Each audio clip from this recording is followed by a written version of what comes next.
বঙ্গোপসাগরে সৃষ্ট নিম্নচাপের প্রভাবে ফেনীতে গত 24 ঘন্টায় 159 মিলিমিটার বৃষ্টিপাত রেকর্ড করা হয়েছে।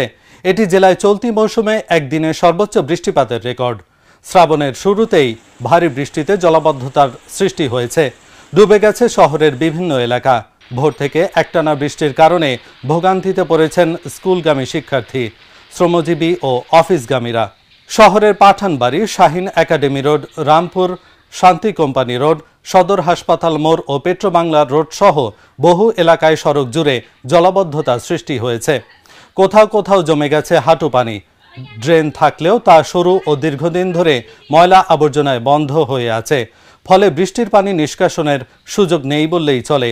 আবহাওয়া অফিসের তথ্য মতে গত 24 ঘন্টায় ফেনীতে 142 মিলিমিটার বৃষ্টিপাত রেকর্ড করা হয়েছে। মাত্র একদিনের বৃষ্টিতেই শহরের বিভিন্ন এলাকায় দেখা দিয়েছে চরম জলাবদ্ধতা।